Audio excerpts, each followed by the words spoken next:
Good evening, everybody. My name is Chris, coming to you live from the Merge, Mississippi podcast studios, aka my house. Thank you for joining us on this March 9th, 2026. Again, this is the Merge Mississippi podcast, and just a little bit about what we do here. We're a podcast that focuses mainly on faith and freedom right here in the Magnolia State, Mississippi. I'm your host, Chris, again, coming to you from Rankin County, Mississippi. And just want to start by saying, what we do here is we don't get stuck on the endless back and forth, tug of war, party politics. We try to cut through the noise and talk about what's truly right versus what's truly wrong. This is according to God's word. And we do this by exploring biblical principles, scripture, how it applies to church and state, and why every believer has to boldly engage in the system, and not just as partisans, but as followers of Jesus Christ. And also how we lead with truth, how we lead with courage and grace, and how we can help point people to Christ and transform our communities by engaging in civics, engaging in our communities, and helping others do so. So whether we're breaking down what's happening here at the Mississippi State Capitol, whether we're unpacking cultural issues, we do that through scripture, or sharing why faith demands action in the public square and in our communities, our goal is simple. It's to equip you to live out your calling fearlessly for the kingdom. So thanks for joining us today. Let's merge truth with action. I want to start by talking about my podcast last week with Professor David Clements and some of the things that we discussed, because a little bit can get over our heads at times when we're talking about election integrity, and we'll go over some of the other things we talked about. But I just want to start by talking a little bit more about what we didn't get to discuss. It was mainly a question and answer type interview with him, so I'll dig into it a little bit more about what we talked about and also some of the things I didn't get to say. I want to start by bringing up something that I think we all know is true, and that's something's wrong in America. Something's wrong around the world. I think we can agree on that. But as a nation, it's time for us to repent as a country, as Americans. It's time to rise up. It's time to fight for our kids, for the future. And we have to start now. In the last 10 years, we saw the Steele dossier, Hunter's laptop, the Clintons, election irregularities in 2020. We saw COVID, and all these truths are beginning to get uncovered, and Americans feel it right in their gut, right here at home. We know that something's deeply wrong, but too many of us don't really know what to do about it, and maybe that's the problem. We've been trying to figure it out on our own for too long. So what's the spiritual diagnosis to this? And I think the answer is pretty simple. It's that our world, our country has been consumed by rot and evil, ego, hunger for power, self-affirmation above everything else. Is this really what we're leaving for our kids? Because we, as a people, refuse to repent. We know it's a sickness, and sickness left in the dark only gets worse. And one day, God's going to judge us. So we have to do what we can until there is freedom on the other side. I think we know what that is. But what we've seen is a betrayal by our leaders. People feel abandoned. Our representatives, not all of them, but most of them, care more about winning the next election rather than serving the people who sent them there to serve, to represent.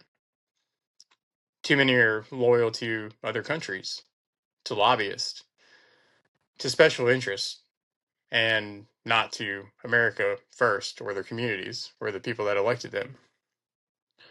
I mean, let's face it, over 80% of Congress take money from other countries, mainly Israel. Meanwhile, our country is going bankrupt and the elites just keep lining their pockets. It's a scratch my back, I'll scratch yours almost at every level. From the biggest fish to the small ones who say, well, I'm not in the Epstein file, so I'm fine. I can keep doing what I'm doing. Even the little kickbacks add up while our veterans, orphans, the homeless, hungry families, kids, our education system get nothing. People have violated each other's own morals because of these lies. And we're told over and over again uh, to believe what was true, even through COVID, through the fear. We have failed corrupt institutions. And unfortunately, some of our churches have been silent, but it's time for a wake up call. Church sometimes feels like the one place politics is never mentioned. Like it's a secret club where we pretend that everything's fine. But God's people should be the ones getting involved more than anybody. We should be the ones holding these people accountable. Everyone else is just going along to get along. And we've lost our backbone as a country. So here's a bold challenge. It's time for believers to step into the arena, not just to be political, but to be righteous. So this is my hope and our fight for the next generation. Now, maybe I'm naive, but I still believe in America. I believe that the best is yet to come on this side of heaven and on the other. Until Jesus returns one day, we have to work, and there's a lot to do. We have to leave this place better for our kids. We can't imagine standing before God one day and saying that we left them in this mess. So, this is what we have to teach our kids. We have to teach them what to look for. We can't let the schools confuse them about who they are so they never notice they're being taken advantage of because it happens every day. So, first and foremost, teach them to turn to God, then use His power to clean house. We have to cleanse the temple that's been corrupted, stop chasing the flesh, start building His kingdom. This world may never be perfect, but it doesn't have to be this sick. What's the human cost we're ignoring here? Let's paint the picture for a second. There's too many homeless and hungry. Again, orphans with no one to help them come to their safety. Veterans left behind. We have youth that are drowning in depression and thinking about suicide. There's young families with zero hope for the future. Well, let's face it, only a few can still make it while the rest are told to just party, drink, and scroll their pain away. Our youth are mad. They're confused. And some are getting sucked into groups like Antifa because no one else is giving them purpose. They've lost hope, they've lost faith in the system, and they really feel like it doesn't matter anymore. So here's a charge and maybe a hope bomb for you. We know it hurts. Deep down, we all want more for our kids and for our lives and for the future. So here's the call to action: repent, get involved, hold the line, and help teach the next generation to fear God and love their country. The world may never be perfect, like I said, but by God's grace, it doesn't have to be this broken. So it's time to clean house. It's time to build the kingdom and leave our children something worth fighting for. So, with that being said, we'll talk a little bit about what's going on tomorrow here in Mississippi. Primaries.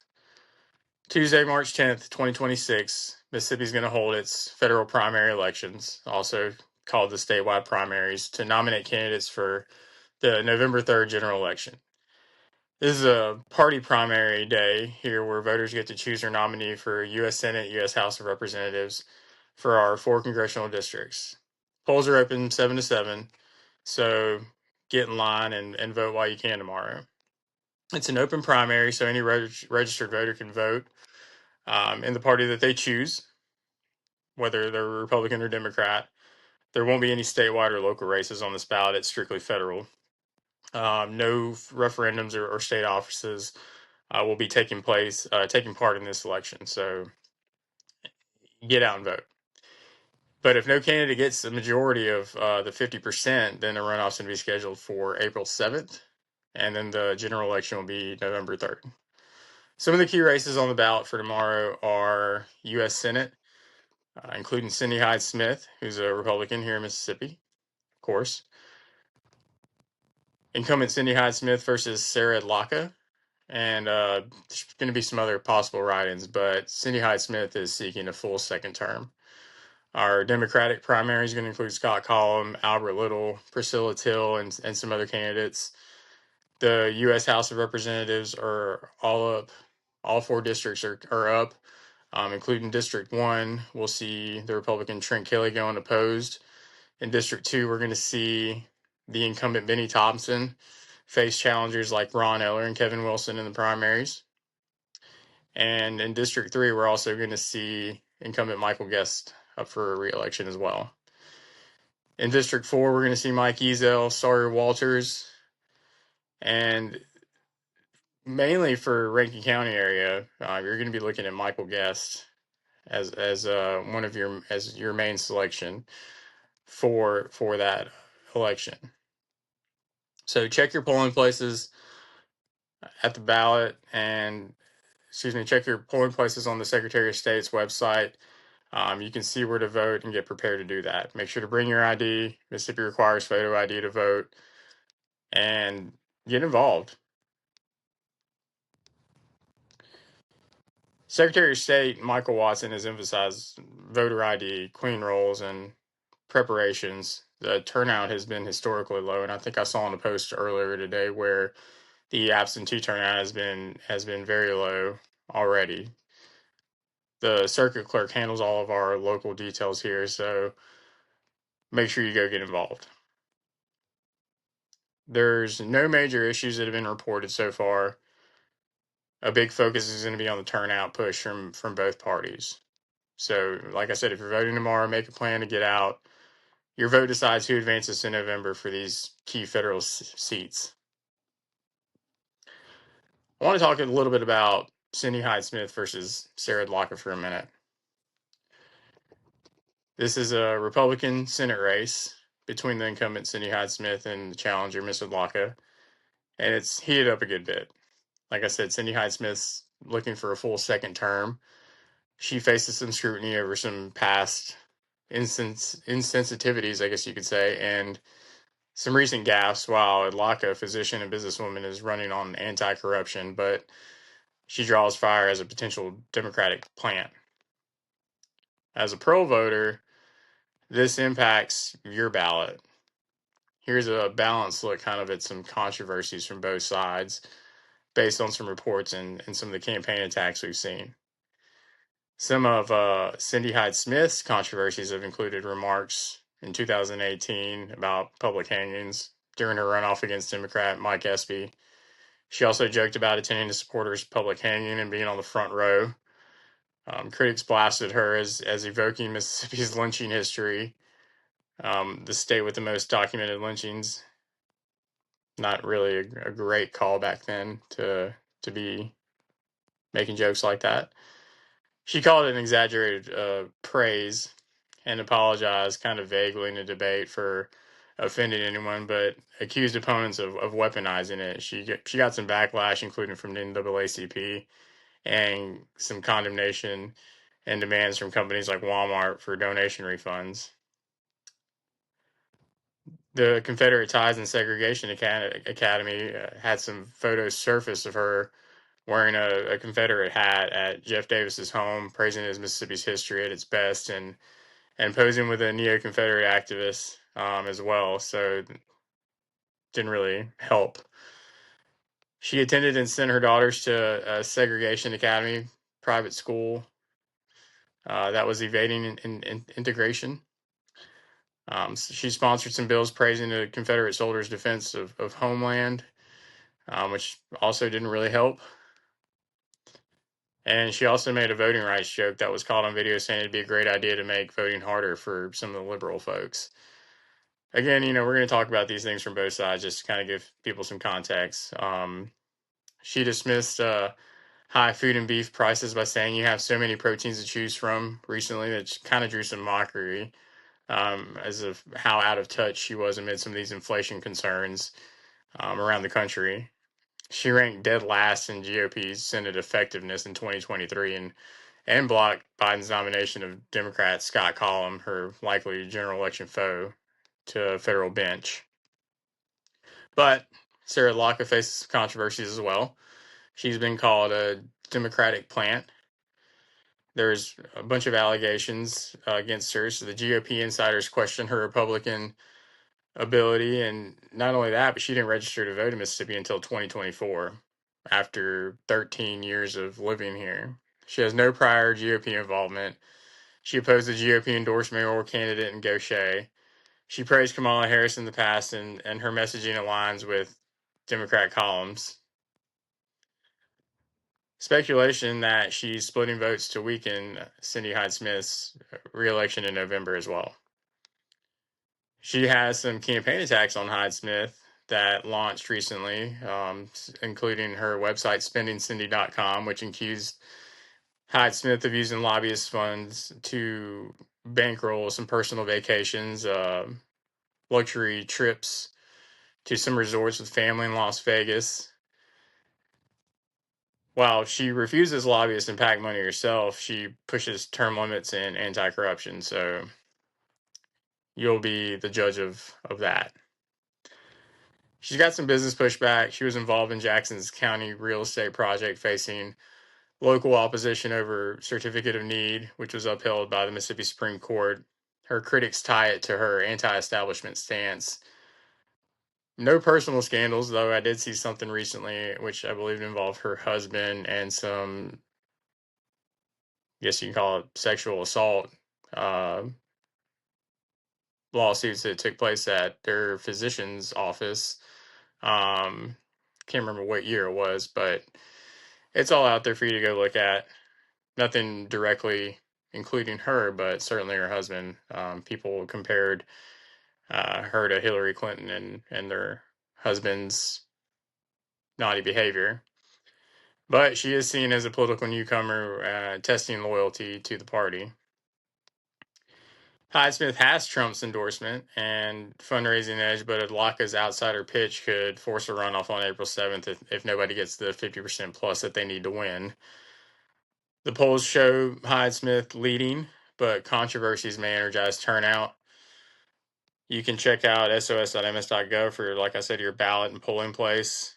Polls are open 7 to 7 tomorrow. So what stands out to you here? And share your thoughts with us. Next episode, we'll talk a little bit about the results and what we can expect next from those two. Next, we'll talk about some of the controversies in Mississippi's District House 2 election, which includes 2 federal primaries as well. Democrats, mainly Benny Thompson.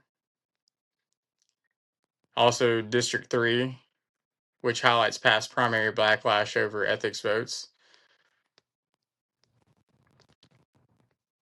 Some of the controversies that we're seeing, including Benny Thompson versus Evan Turnage and Curtis Williams. Thompson has a long-serving record in Mississippi. He was elected in 1993, former chair of the January 6th Select Committee. He's a civil rights advocate,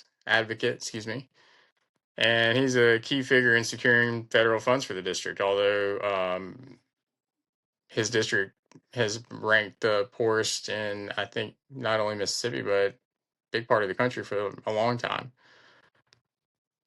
He faces pressure from a national trend of young challengers pushing for a generational shift because he's 78, been there for a while. Some of the critics, including some union workers and voters in interviews, say longtime incumbents need a fresh perspective on affordability, economic issues, and systematic change. I don't know if you could say that he doesn't have any personal scandals, but some of his opponents argue that seniority hasn't fully addressed his persistent poverty and infrastructure downfalls in the Delta and Jackson area. His 2006 primary, which included a win of 64%, was his toughest as an incumbent, but current challengers aim to capitalize on the similar frustrations that people have had with his results and his involvements. Evan Turnage, who is his main challenger, is an antitrust lawyer, former aide to Senator Schumer and Senator Warren. Campaigns on a new generation of leadership for working families.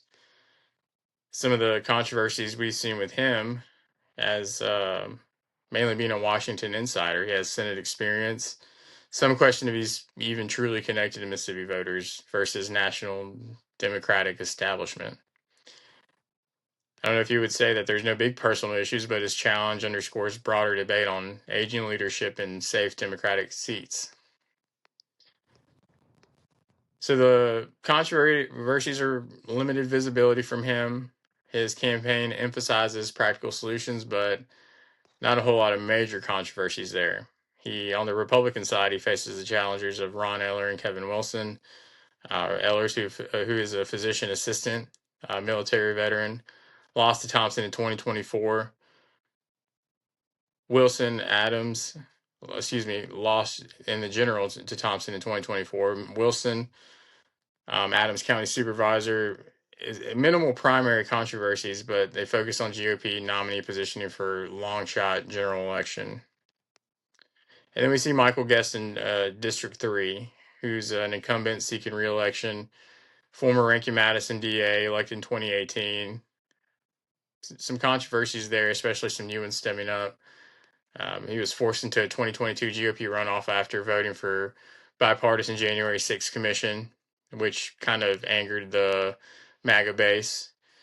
His challenger, Michael Cassidy, called him establishment and criticized his Ukraine aid support. He survived, but highlighted intra-party tension over Trump loyalty ethics votes. As House Ethics Committee chair since 2023, he drew some scrutiny over handling high-profile cases like Matt Gaetz, George Santos, and some other critics from the right question if he's too moderate or slow on accountability. There's no active primary opponent right now, so the focus kind of shifts to the general versus the Democrat Michael Sharadio. I think I'm saying that right. He's a farmer from New Jersey, and libertarian Eric Keel. Sherardio's long shot bid tests Democratic ground in red districts, but there's no major controversies coming out from him yet. Looks like a pretty safe Republican win there, but the past January 6th vote lingers as some potential vulnerability in an energized GOP base. Excuse me. So, lots going on tomorrow. Definitely get out there and vote. We need some change. If not change, we need some accountability.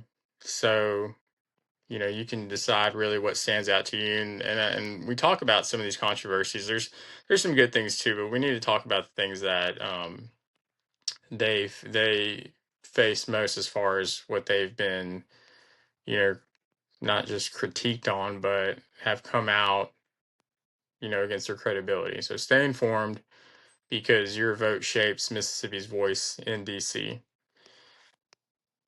Now, I want to talk a little bit about my conversation / interview with Mr. David Clements. And what we mainly talked about was election integrity and are elections actually safe in Mississippi.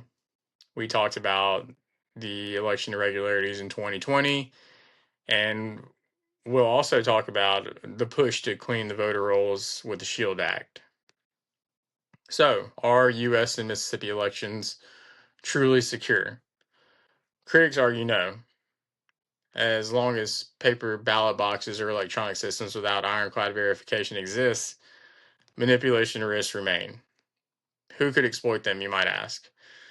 Bad actors, errors, or even non-citizen voting, though rare and often overstated. I think the fix might start with clean voter rolls. We removing some of the ineligible names, especially verifying citizenship. Enter House Bill 1253 and Senate Bill 2588, currently in the Mississippi legislature, that are going to help safeguard some honest integrity in elections for a lasting democracy. These companion bills require the Secretary of State to run voter registration data through the federal SAVE database, which stands for Systematic Alien Verification and Entitlements, to check citizenship status at no cost to the state. And the goal is to prevent non-citizens from registering and voting, which could help boost the confidence in elections. For applicants without a driver's license number or other standard ID, registrars must query the SAVE Act to confirm citizenship and immigration status. If they're flagged, they have to notify the applicant and require proof of citizenship before they're approved. And this applies to new registrations and could support ongoing roll maintenance. Some of the proponents for this include including the Mississippi Federation for Republican Women, say it's common sense integrity and no burden on citizen is going to help prevent fraud. Some of the opponents of this include the ACLU of Mississippi, SPLC, and others call it a voter suppression tool that could delay or deny eligible voters from taking part in the process, as well as naturalized citizens, those without easy save matches, and could create confusion or disproportionately affect minorities in low income areas. The SAVE Act has known error rates, false non citizen flags as well. As of March, I guess this week, HB 1253 passed the House, referred to the Senate Accountability and Efficiency, Transparency, and Elections Committee as well. 2588 passed the Senate. It was referred to the House Apportionment and Elections Committee, Accountability, Efficiency, and Transparency Committee. Both are live and in cross-chamber committees, potential for conference and amendments if advanced. This fits broader into the 2026 push for immigration enforcement bills, the National SAVE Act debates, but there's no final passage yet. You can track the floor for votes before the session's end. So why does it matter, and why is this a call to action? Well, until voter rolls are scrubbed regularly, citizen checks, purges of deceased or ineligible voters, doubts linger, especially post 2020 and 2024, which is a little bit about what I and Professor Clements talked about. There's now plenty of evidence coming out that him and his team had done about voter fraud, things that is really irrefutable and nobody wants to debate his team about because they found it. Shield Act aims to close one of the gaps without new costs. Some of the supporters of the Shield Act also call it essential for honest integrity, but like I said, the critics say it's unnecessary and it risks disenfranchising citizens.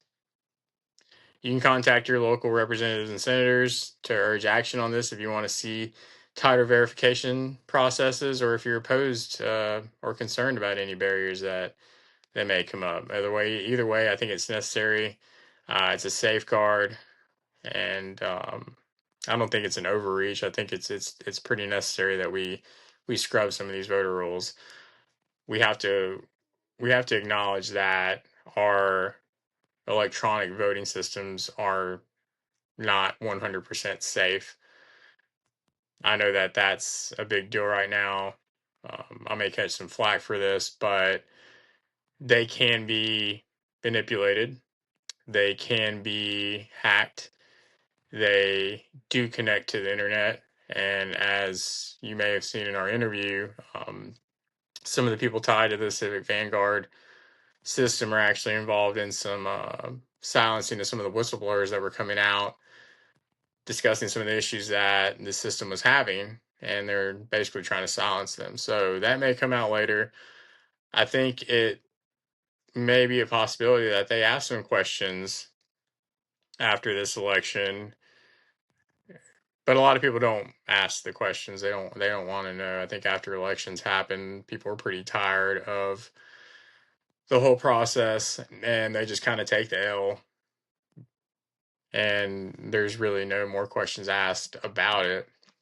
Nevertheless, if you were to go pull cast vote records and look at the trends, you could see pretty clearly if there was some irregularities or if there were hacks and votes pushed towards certain candidates. But you have to really know what you're looking for, and you have to request that information. A lot of the time they say the information doesn't exist, but it actually does.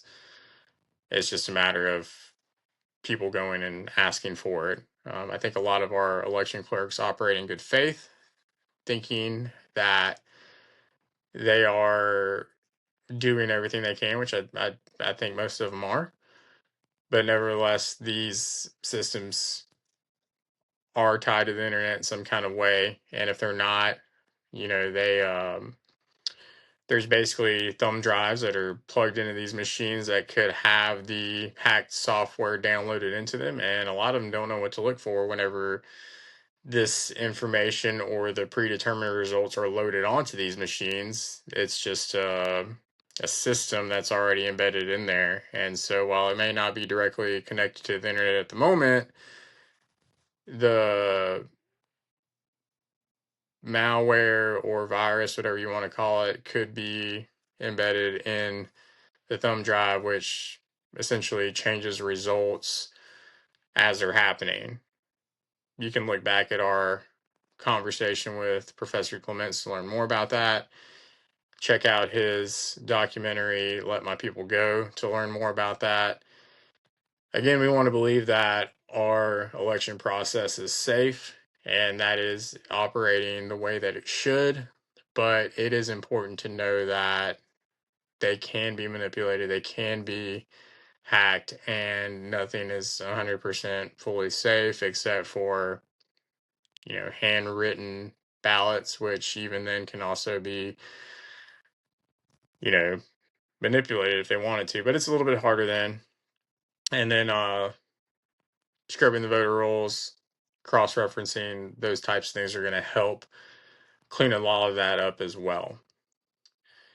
Moving on, one of the other topics that me and him discussed was Charlie Kirk and TPUSA and just kind of some of the uncertainty around his widow, Miss Erica Kirk, and kind of what's next. So everyone knows Charlie Kirk, the founder of Turning Point USA, was assassinated on September 25th at Utah Valley State University at an event which really shook the conservative movement that he built among the young mobilized voters of the country, which included a lot of young voters for Trump and beyond to other candidates as well.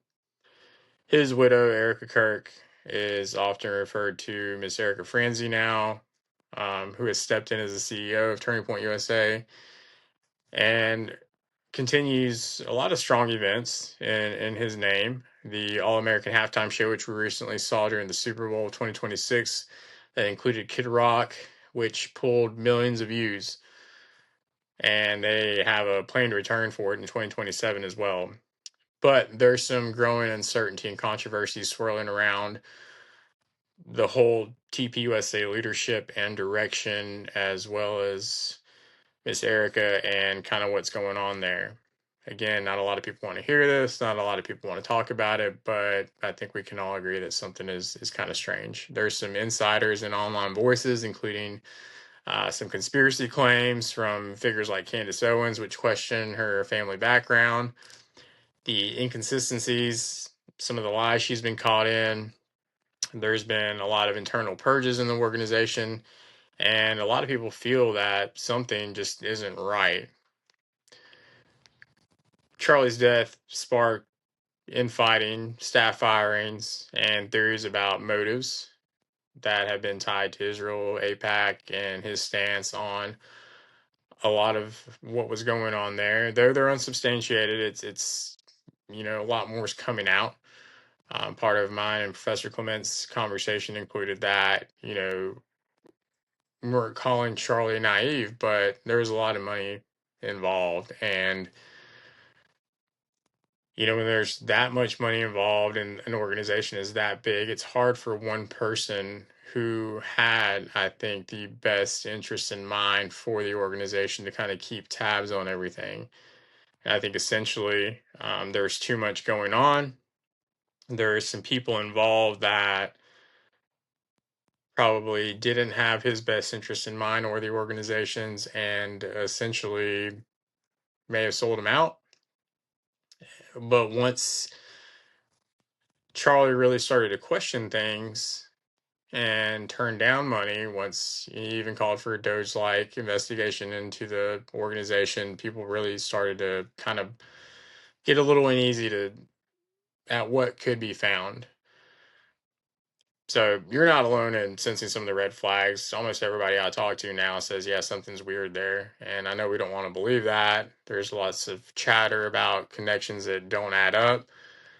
The current status of TPUSA is kind of questionable, I guess you could say. They did recently hold America Fest events, which emphasized carrying on Charlie's legacy of faith, family, and freedom. And they are set to give a commencement speech at Hillsdale College in May of this year.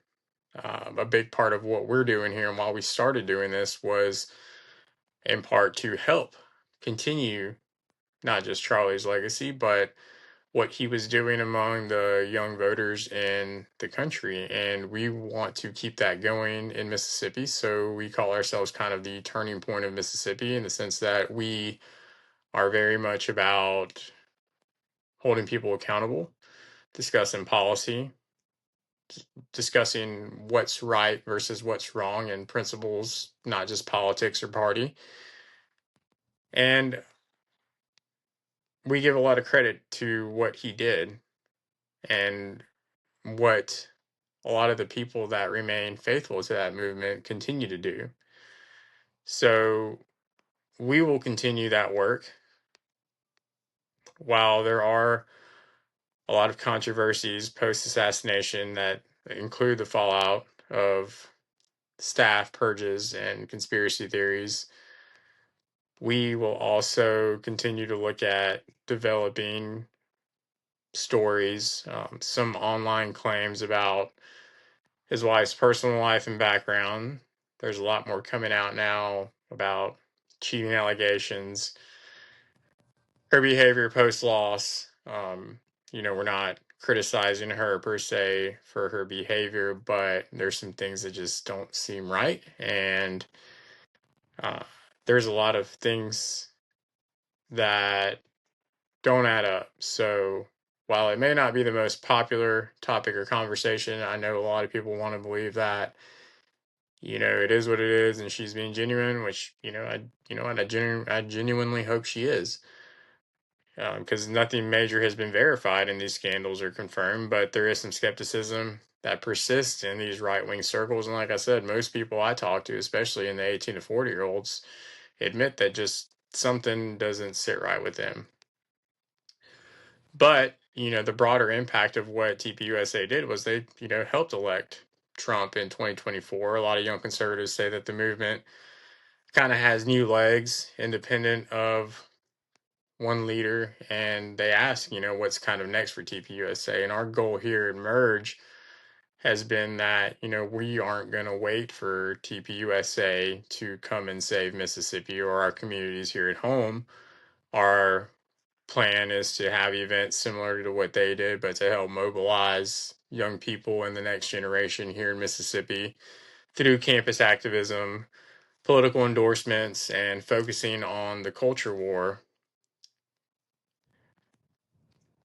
The lingering questions about stability, internal trust, and whether the organization can unify without Charlie's charisma has been one of the main questions. Nobody could really do things and speak like he did. And if the controversies grow and if more purges happen, if more public spats kind of continue, it could really fracture I think it has fractured the young conservative energy. So again, our work here is to help continue that because while we try not to distinguish too much in you should be Republican or you should be Democrat, you should be conservative, you should be liberal, we want to focus on what's right. And we hope that in discussing the good, the bad, the ugly on both sides, we can help people make their own decision about candidates and about policy. And the more we talk about that, the more that you're informed. We hope that people will get out and vote. People will get more involved in civics. People will run for office. So our goal is to help people do that. Our goal is to help endorse the candidates that call for accountability and look for fraud, look for waste, or good Christian people with good principles, the most that we could identify, and to put that out in front of people. TPUSA positioned itself as resilient.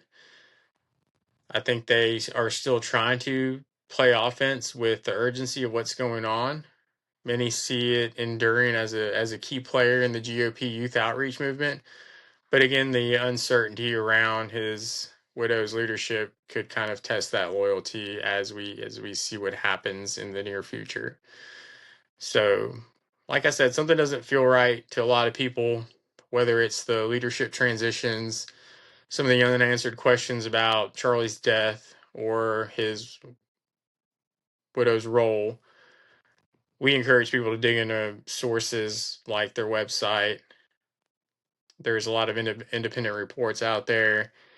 And as a Mississippi listener, or wherever you are around the country, I think this should hit home with all of us because TPUSA did have very strong ties to the 18 to 40-year-old movement, had a lot of strong Southern ties as well.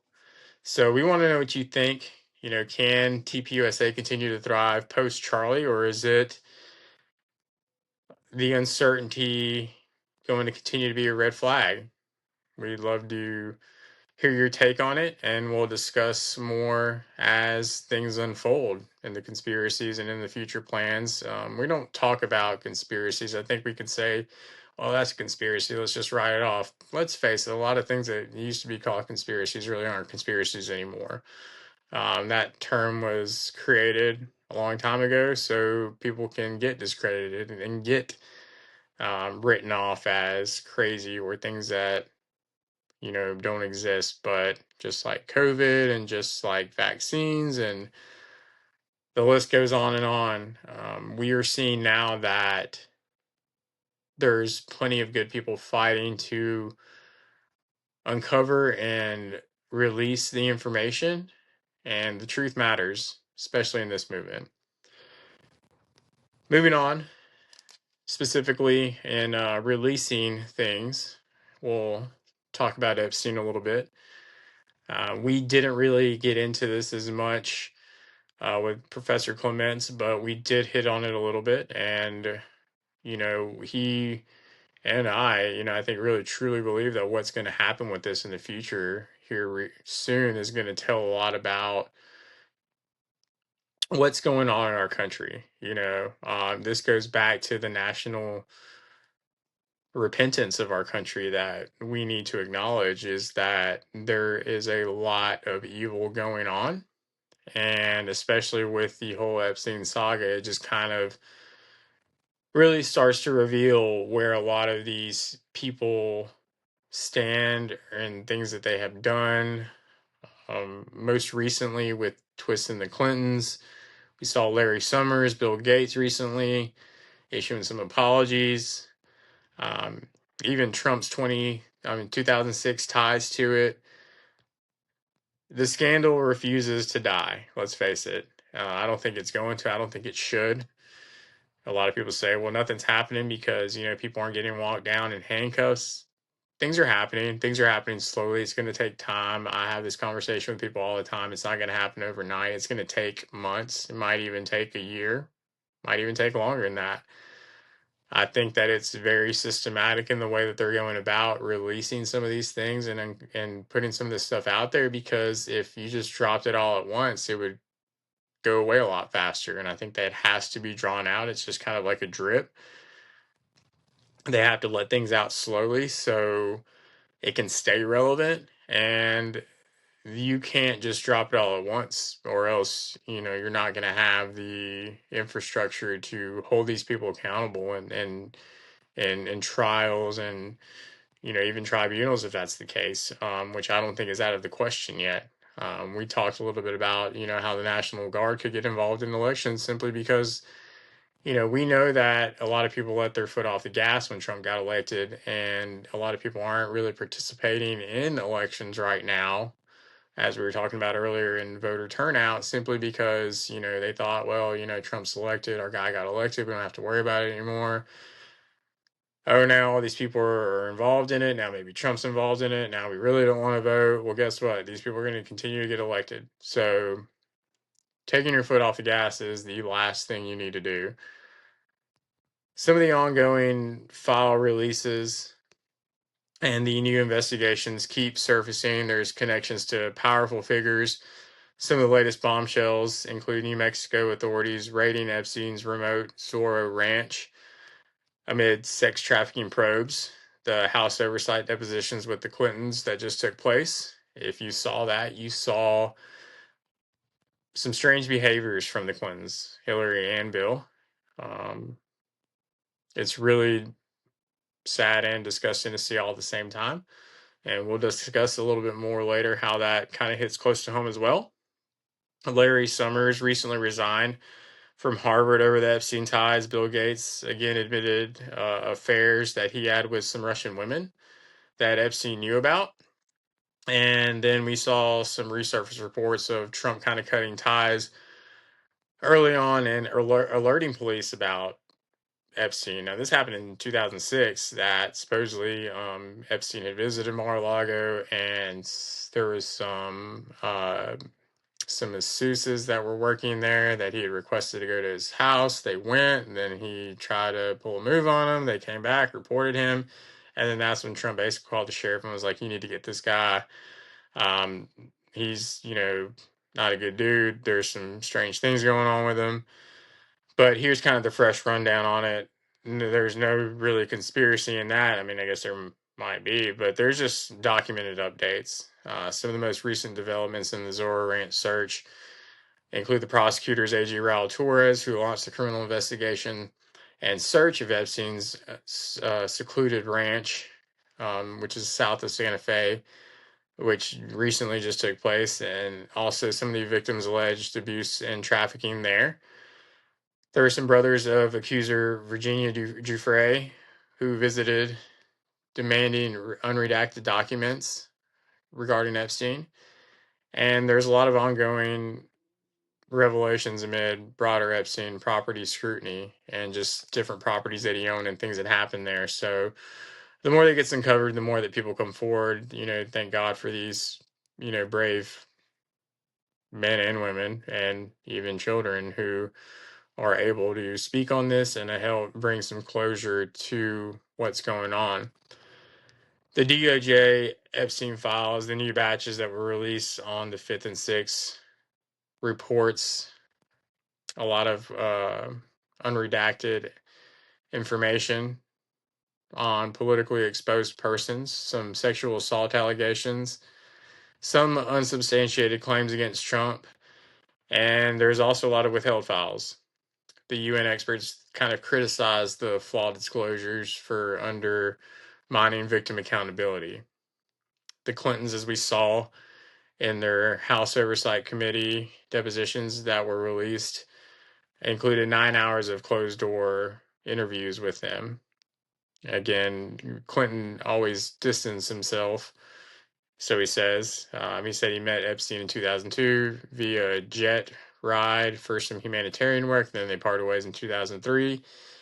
Emphasized anyone with info should come forward, if they had information about it, but, that kind of stinks, in my opinion.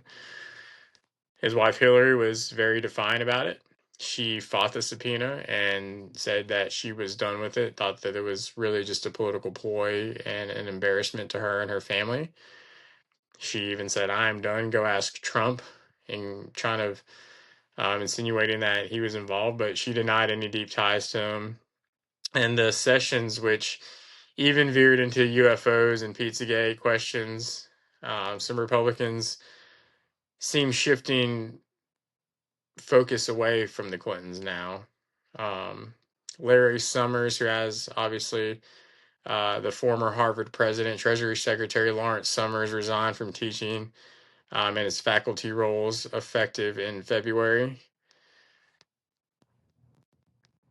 Tied to the Epstein documents, we're showing a lot of closer and longer known relationships that were before known that are coming about through this correspondence and funding that Epstein may have given to these folks.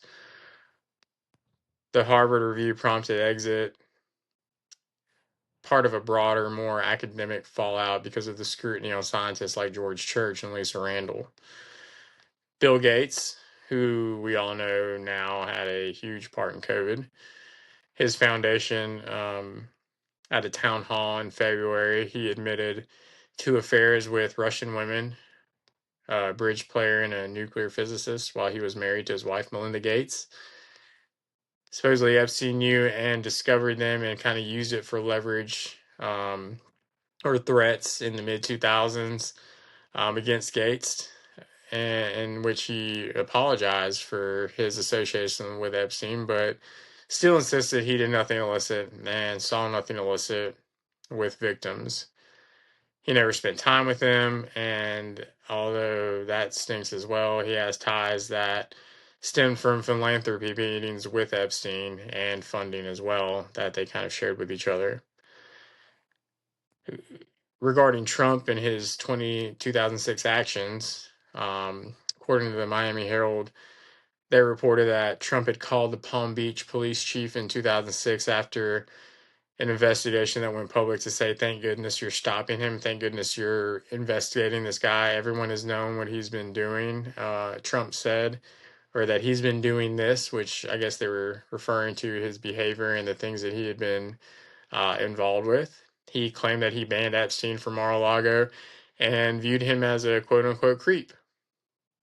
He aligns with this aligns with Trump's repeated statements of cutting ties early in the 2000s, and there's no new wrongdoing alleged in the documents, although there is a lot of maybe associations or pictures. There's a lot of information out there. Some of it's real, some of it's false. There's a lot of AI out there. We'll get into some of that stuff later. But the web keeps expanding. Academia, politics, billionaires, the Zora Ranch raid could yield more as files trickle out. And as a parent and a Mississippi listener, this hits national trust issues, especially going into an election tomorrow. We have to demand full transparency. So, what stands out to you?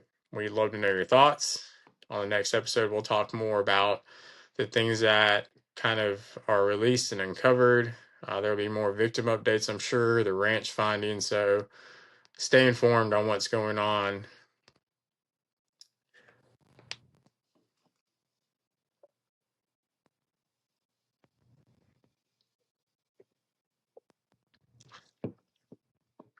So, moving ahead a little, school choice. Where does it stand? Mississippi's 2026 legislative session has been a battleground over education. School choice, parent options, teacher pay raises. Who really calls the shots here? Is it the parents or is it the bureaucrats? House Bill 2 died. The major school choice package, which we saw come to a fast death in the Senate Education Committee amid opposition. Some public school advocates like Nancy Loom from the Parents Campaign fought hard against it. But critics say the fight is about power, not about our kids. And I think that's true.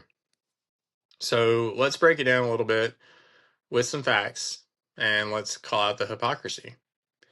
Nancy Loom, she's with the Parents Campaign. Hypocrisy alert. She's the executive director of the Parents Campaign and is the leading voice against school choice and vouchers here in Mississippi. While we saw many people say, why are we bringing in all these people to talk about? school choice and what our parents and teachers know from out of state, well, Nancy Loom was right in the middle of it. So, why is it hypocrisy? Well, she attended a private school herself. Lieutenant Governor Delbert Hoseman's kids attended private school as well. Yet they both argue that expanded options and letting parents use public funds elsewhere aren't good for most Mississippi kids or families. So it's good enough for them, but not good enough for you. Her group pushes to keep education dollars locked in traditional public schools, of course.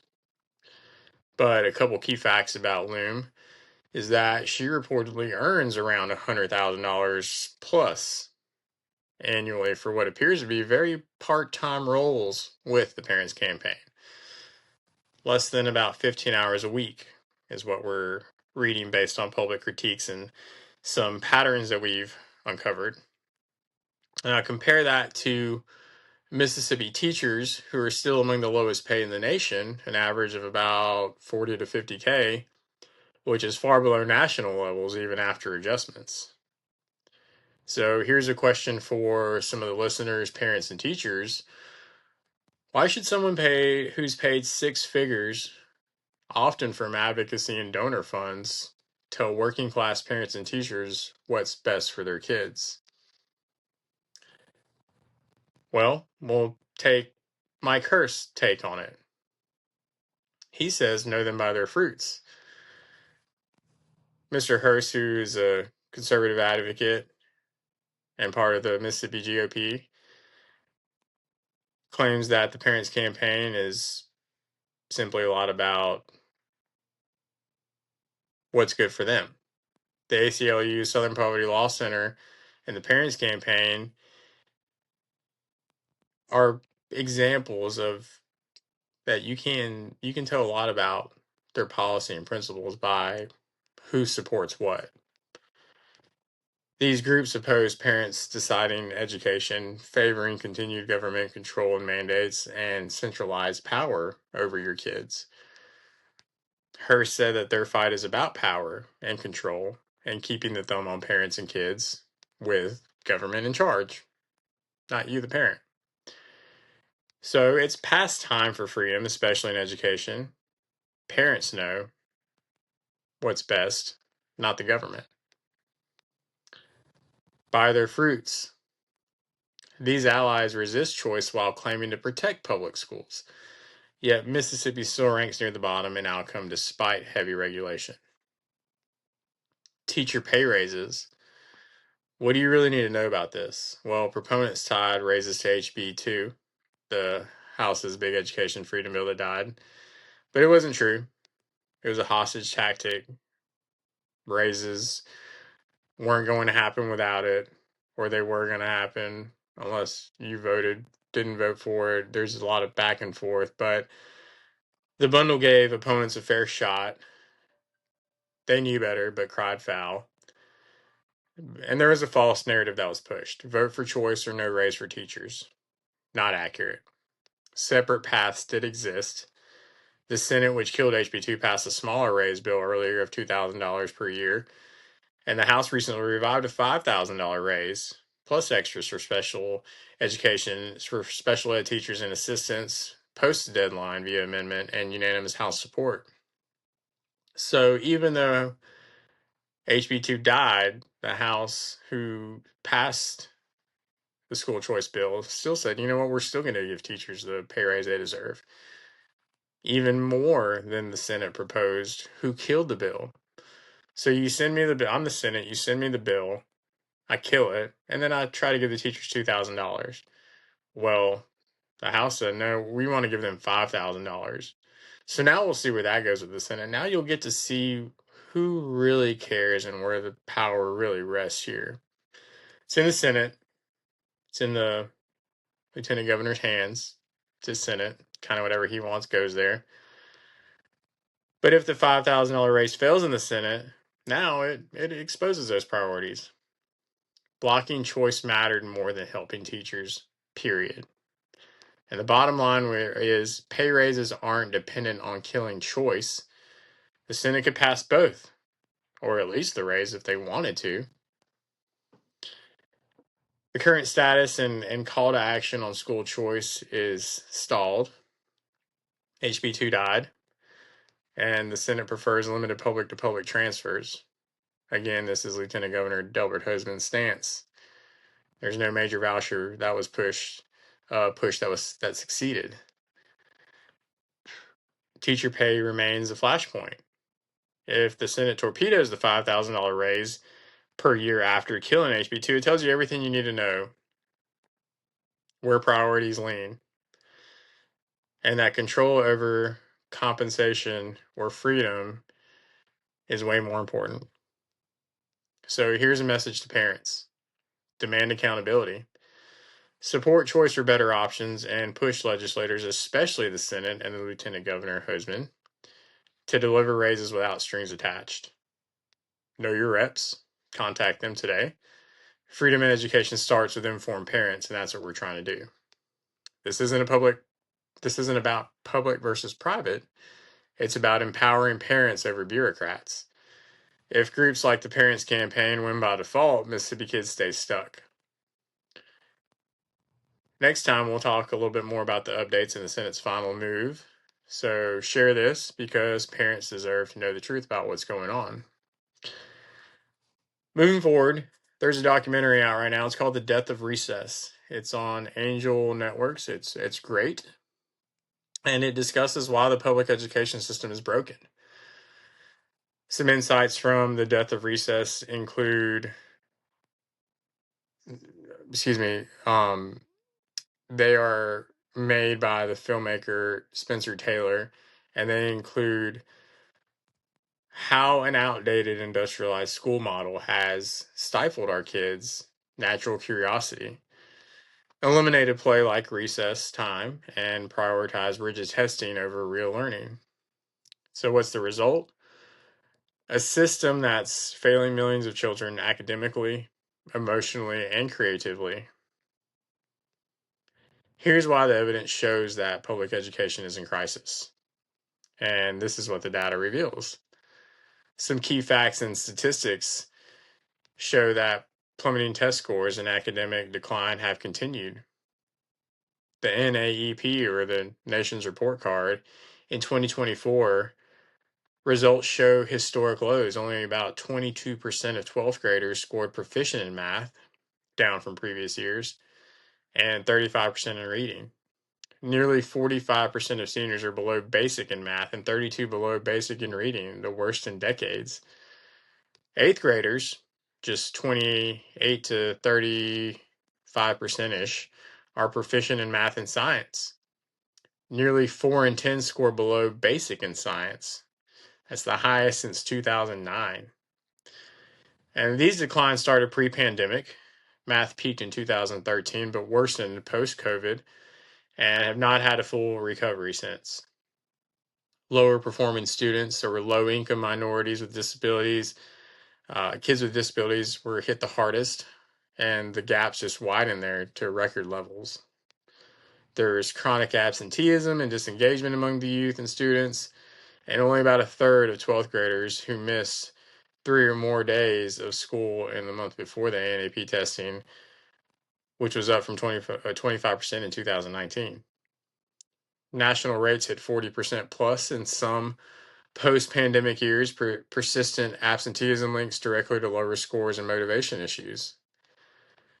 Mental health and behavior crisis is a rising diagnosis of this. ADHD in boys approaches 1 in 4. Anxiety affects 32% of adolescents, which is an onset as young as 6. 40% of high schoolers report persistent sadness and hopelessness, according to CDC data. Educators cite student behavior and mental health as top stressors. 4 in 5 teachers see acting out as a serious problem, fueling burnout and shortages among students. Teacher shortages and systemic strain has also continued to evolve.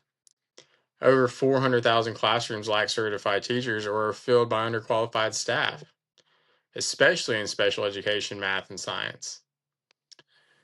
There's a high student to teacher ratios, larger classes, and underfunding, which exacerbate quality drops.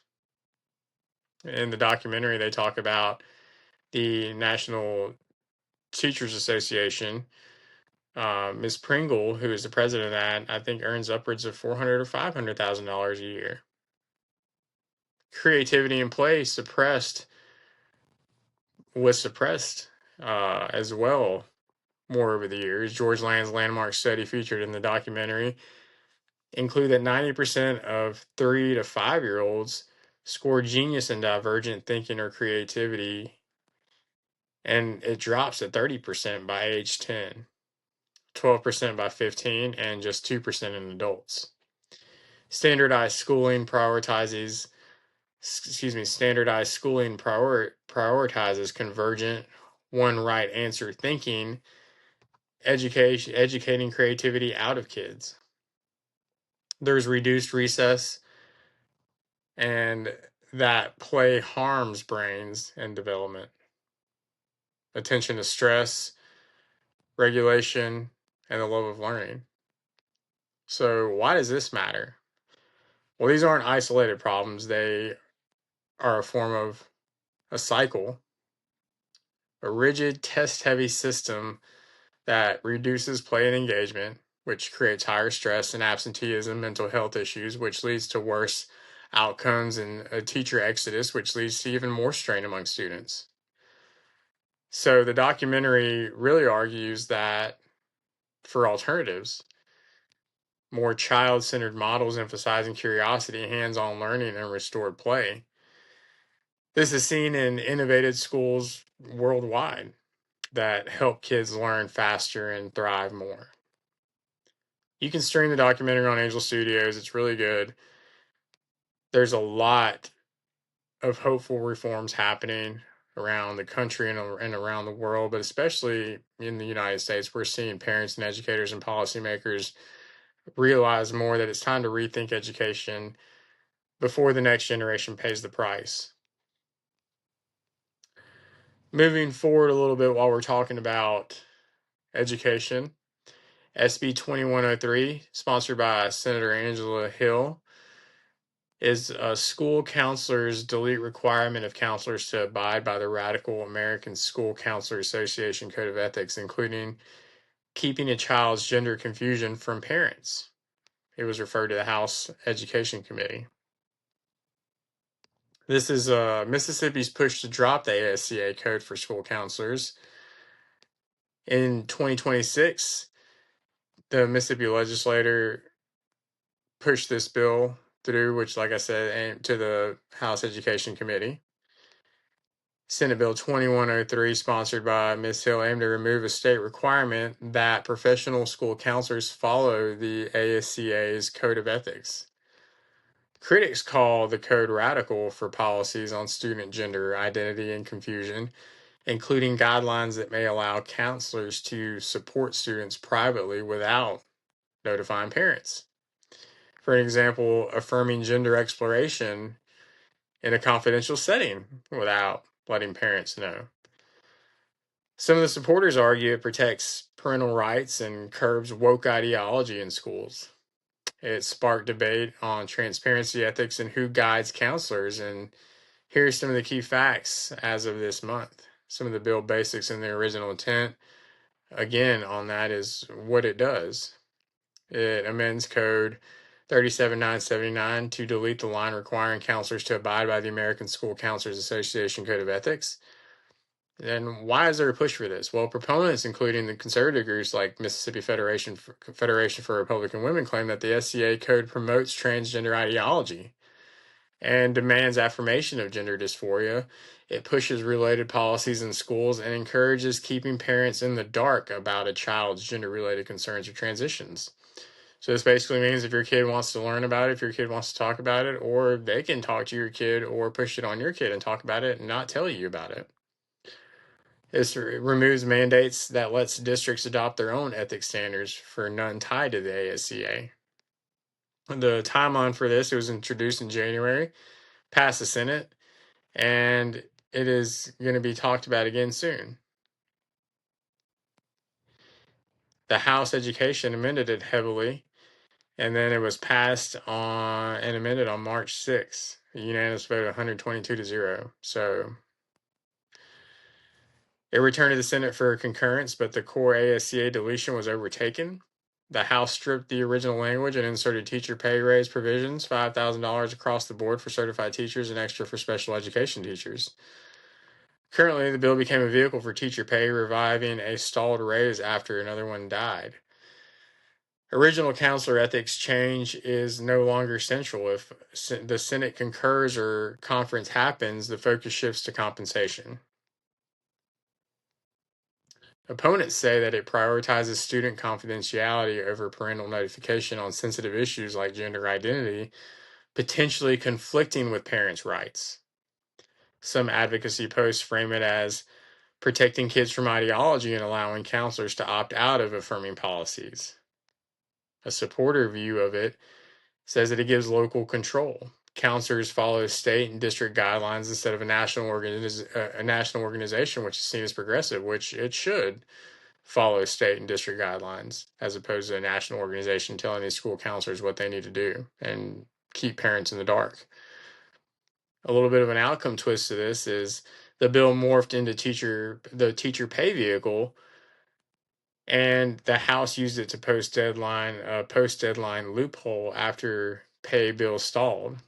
If the Senate accepts the amended version, the ASCA repeal dies quietly, and conference would revive elements.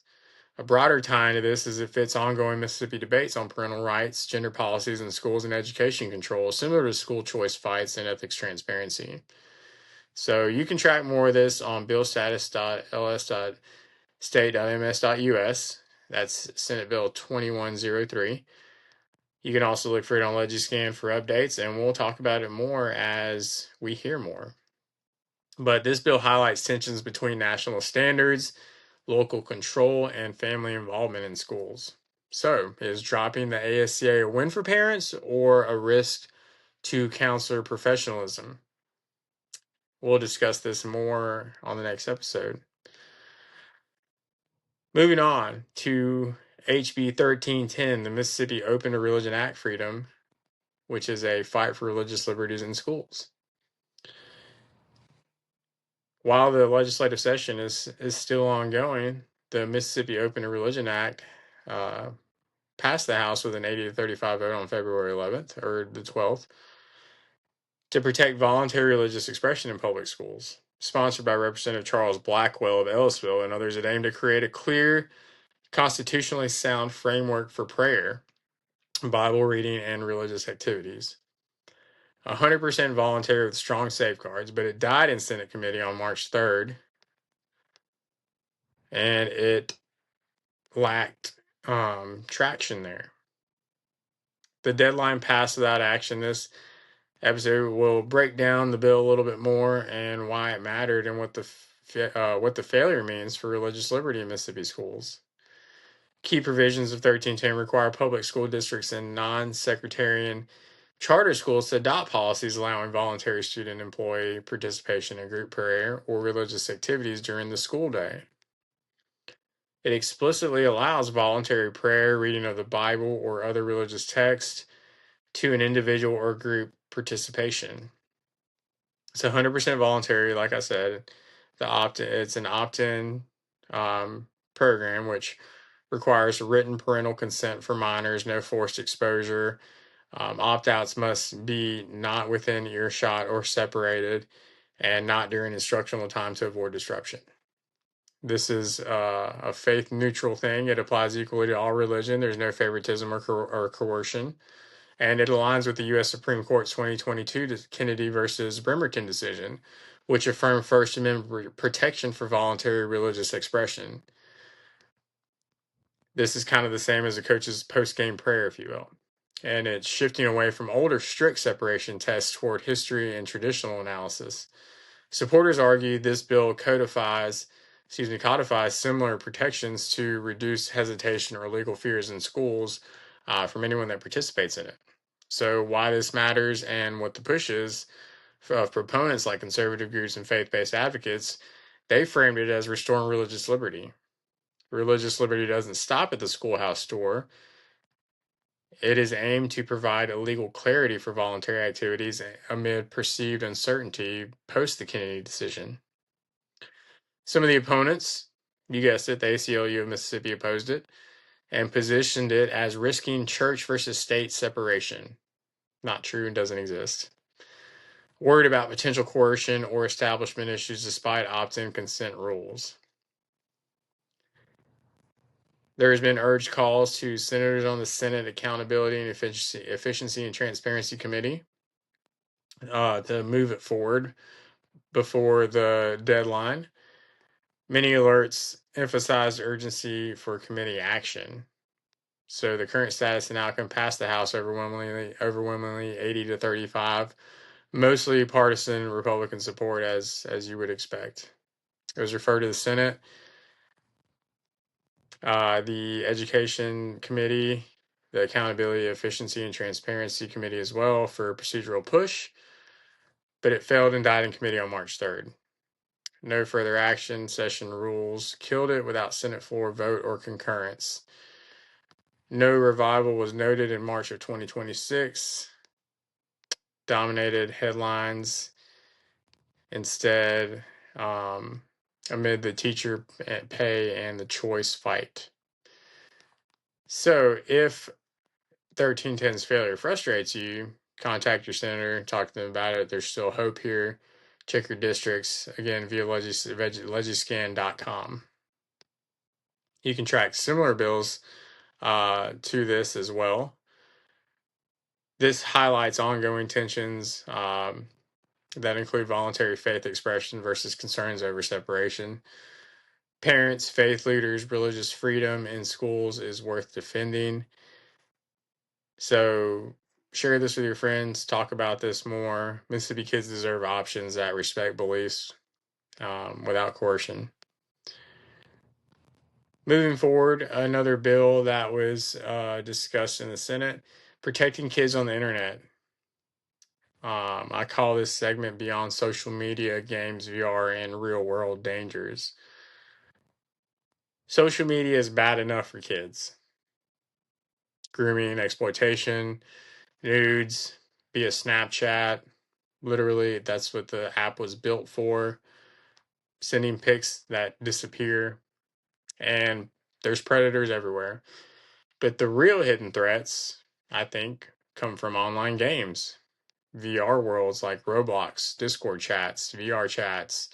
These are all built on Meta and Oculus headsets, which are kind of aimed at the 13 plus age group, which is all you have to be to sign up. This is all through Facebook as well. There's some filter settings but they're automatically on, so you have to go in and turn them off manually. Basically, the kids strap on headsets and enter these 3D immersive spaces where there's nude avatars, explicit content. This is places where grooming happens right in front of unaware parents because these kids, in the past, you'd see it on your kid's phone, you kind of know what's going on. Well, now they have these headsets on, it's happening right in front of them, and they don't even know. A lot of these developers often protect these platforms over the kids. Roblox is a good example of that. They issued cease and desist letters to critics when they pointed it out against them. This evil is shifting just to the next realm of things. It shifts app after app. If one gets shut down and something happens, they just create another app. They create another world for this to happen in. And even worse, there's now reenactment games of real tragedies like the Charlie Kirk assassination, the mass shootings. There's P. Diddy games. There's Epstein Island simulations. Y'all, take your kids off these games. These people, these developers, they don't care about your kids. So why does this matter now in Mississippi context? Well, Mississippi leads on child online protection.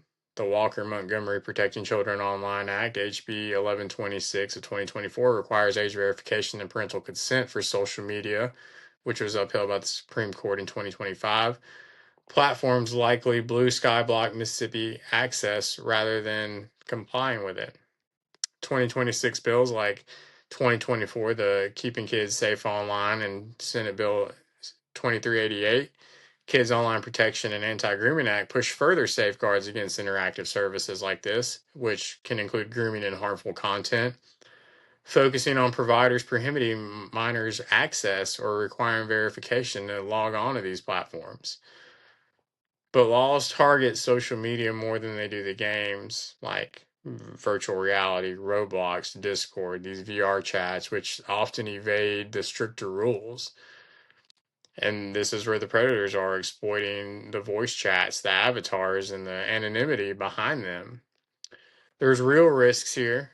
There's grooming happening here in these VR worlds. There's these 3D interactions which kind of feel immediate and intimate. There's sextortion, there's explicit exposure. All while parents think, well, they're just playing a game. But there are broader dangers, and like I said, it's not just online. These aren't isolated to screens. Unfortunately, predators lurk everywhere, everywhere where kids are. They're coaches, they're band teachers, they're tutors, they're ballet teachers, there's so much going on all around us. A little bit of a personal story. There was a coach at our high school when I was in high school who exploited or kind of made some advances and some gestures and said some things to some young girls that, I was going to school with. And what happened to him? Well, I think they made him quit. They moved him to another school, and it probably happened again. It's truly heartbreaking. It's real. It's everywhere. The internet just amplifies it. It's easy access, it's anonymity, but the core issue is that evil people are targeting vulnerable kids. There has to be parental action. There has to be steps. And the key message to all of this is talk to your kids early, build trust with them, have open conversations with them about what's appropriate online and offline. Your kids should feel safe about coming to you. There should not be fear of punishment involved in this. When they mess up, they need to know I'm going to my parents and they'll help me figure this out. Not if I mess up, I'm going to get all my devices taken away, because I know that's probably a lot of the conversation that happens. Monitor and limit their activity, check their devices, turn off the default filter settings in their VR games, restrict the chat features, and consider pulling the kids from high risk platforms entirely, like Roblox, Minecraft. Educate and protect holistically. Teach boundaries, report suspicious behavior, whether it's games, whether there's people, and support bills like Mississippi's Online Safety Acts. Contact your legislators, let them know what you think about this. And the bottom line is these platforms prioritize profit over safety. These predators adapt fast. So protect your kids, protect them everywhere. They're worth it. Don't wait for the next scandal. Don't wait for something to happen. Talk to them. This isn't fear mongering, it's reality in 2026. Share stories about it and demand better from companies and prioritize, again, real conversations with your kids. We're going to talk more about this moving forward because, again, this is stuff that's everywhere and it has to be discussed. We have to educate our kids about this. I know now we talk to our kids about what's right and what's wrong, what's appropriate to tell us things. And parents, you're the first line of defense. So stay vigilant. Your kids' safety depends on it. Moving forward a little bit, while we're kind of on the same topic of misconduct, sexual misconduct, Congress recently voted 357 to 65 to block the release of sexual misconduct reports. What does Mississippi need to know about this? Well, we discussed a little bit earlier about a specific candidate who is up for election tomorrow. On March 4th, the U.S. House voted 357 to 65 with one present to effectively block the public release of House Ethics Committee records on sexual misconduct, harassment, and improper relationships involving members of Congress and staff. Representative Nancy Mace introduced House Resolution 1100 to force transparency with redactions for the victims and witnesses amid recent allegations, which included Representative Tony Gonzalez and some lewd texts that he sent to a staffer. Instead of a direct vote, the House referred it back to the Ethics Committee, a procedural kill switch, essentially, as committee leaders opposed release, citing risk to victims' cooperation. Bipartisan majority included 175 Republicans, 182 Democrats, who voted to refer. Only 65 voted no against Block for Transparency. One present, Representative Brad Knott, and 9 not voting. So, why this vote matters, and what were the questions raised? Well, if members are innocent, why keep the file secret? Some critics argue secrecy protects powerful insiders and erodes public trust. I would agree with that, especially after past taxpayer-funded settlements, which includes millions of dollars via the old congressional system, meaning that if something happens, they basically pay these people money to keep their mouth shut, sign NDAs, and go away. Supporters of the block include the Ethics Committee, who said the release would chill victims and witnesses from cooperating, and procedural referral avoids direct rejection. That's not true. This is not true. Opponents of the 65 nay voters pushed for accountability and included some who faced scrutiny or aligned with reform, like Miss Mace, who was the sponsor. Bipartisan nature of this includes a rare across the aisle agreement to keep records sealed, fueling outrage over self-policing, meaning we can take care of this ourselves. We'll just pay people to shut up and go away, and we all keep our jobs, and nobody ever has to know about it, and we don't get in trouble. We'll just take care of this on our own through your tax dollars. So what is Mississippi delegation's role here? Well, your 4 state reps all voted yeah to refer and block the release, maintaining the sealed records. Trent Kelly of Mississippi voted yes. Benny Thompson of Mississippi voted yes. Michael Guest of Mississippi voted yes. And Mike Ezel of Mississippi voted yes. Both joined the 357 majority favoring the block. No Mississippi member voted for transparency here. So, what's the call to action and the close on this? Well, this vote spotlights accountability and gaps in Congress. Do these records belong to the public with safeguards for the victims? Or do they belong sealed where nobody can see who's paid money to victims to keep their mouth shut because they did something they shouldn't have been doing? Well, you can contact your reps, Kelly Thompson, Guest, and Ezel, to find out why they voted to keep it sealed. Ask why they supported to block it.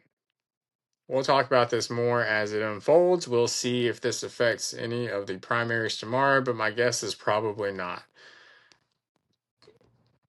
Parents, voters, transparency builds trust. We have to demand it from DC. So please share this and discuss it again with your colleagues, your friends, your family, and we'll discuss what reforms could force change moving forward. Your voice matters, and we have to hold them accountable. Changing the topic here a little bit to some national news, I guess you could say worldwide news, is about the war in Iran.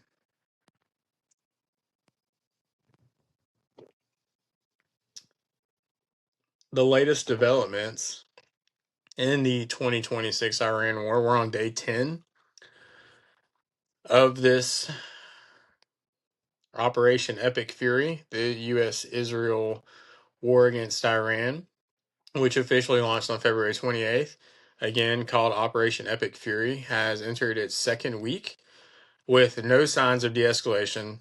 What began as targeted strikes to eliminate Iran's nuclear missile capabilities and achieve regime change has escalated into widespread airstrikes, missile barrages across the Middle East, proxy attacks via Hezbollah, and regional spillover as well.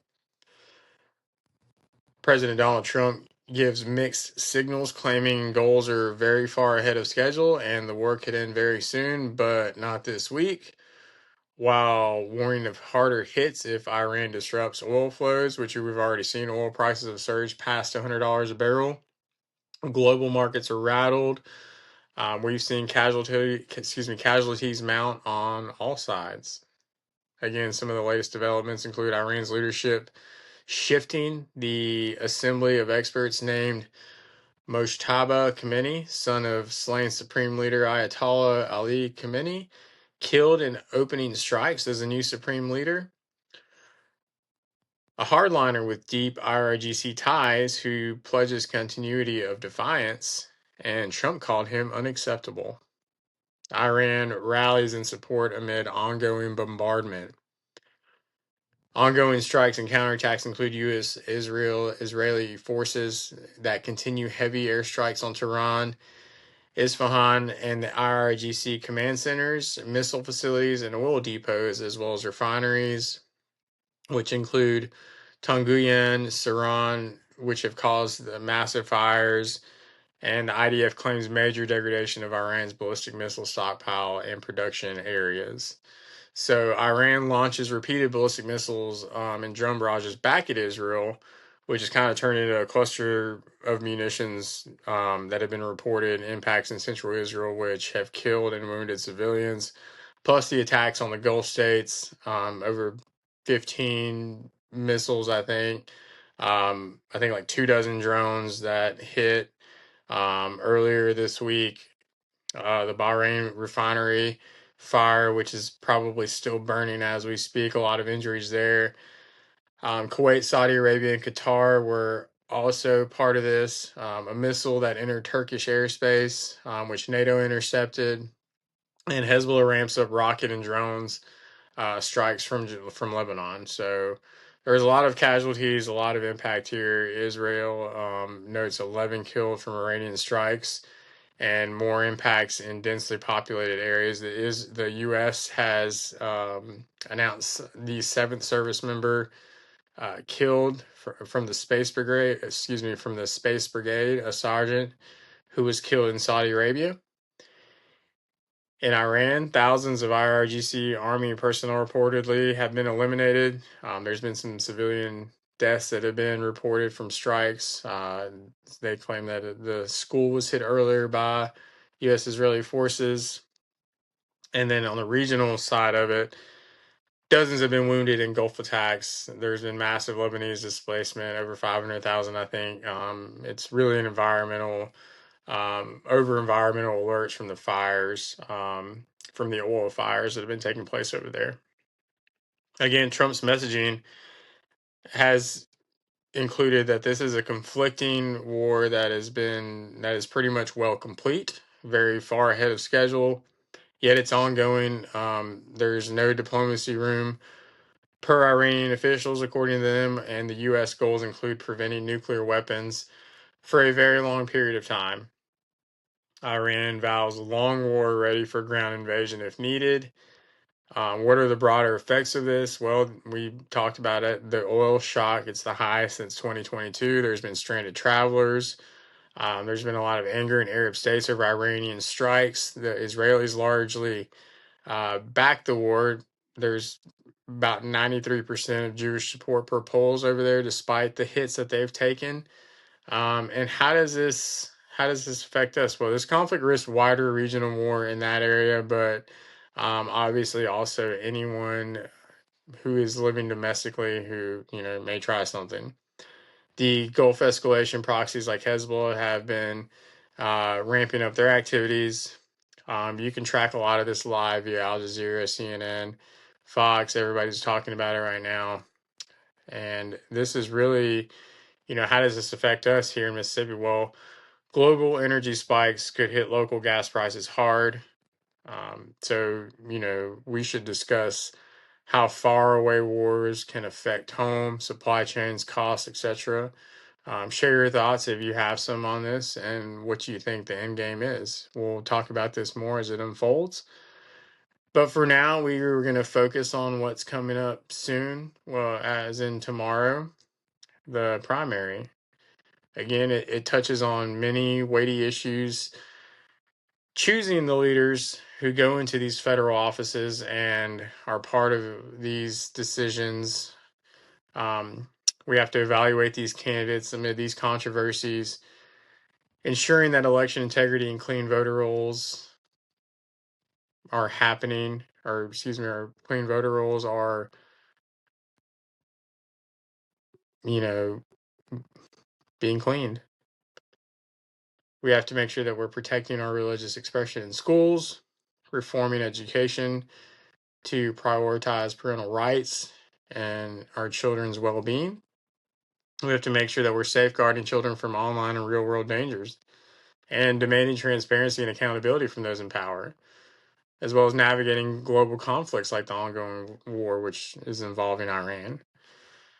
So, how do we tie all this back?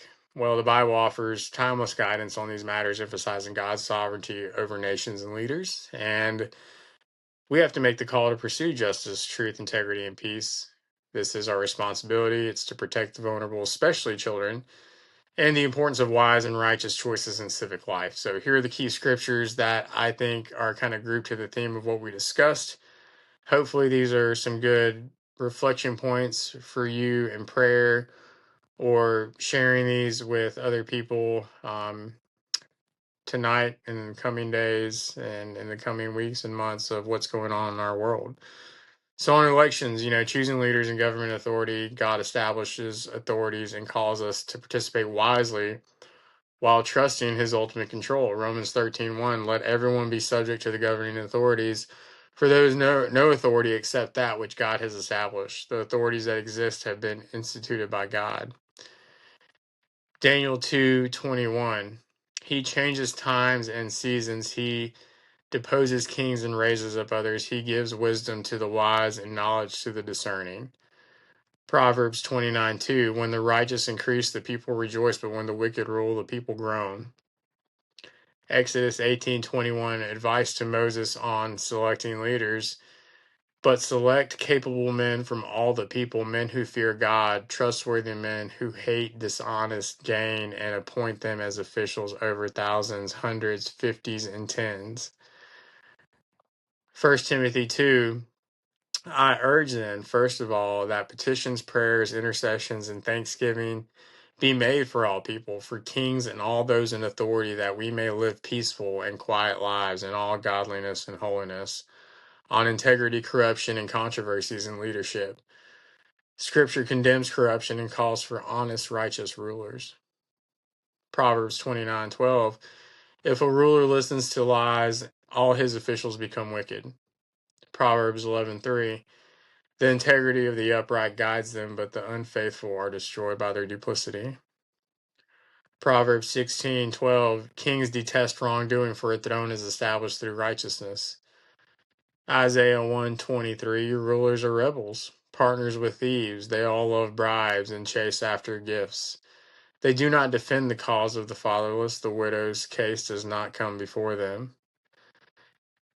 Some scripture on education and parental responsibility and protecting children. Parents bear primary duty to instruct our children in truth, wisdom, and godliness, and guard innocence from harm. Deuteronomy 6:7, these commandments that I give you today are to be on your hearts. Impress them on your children.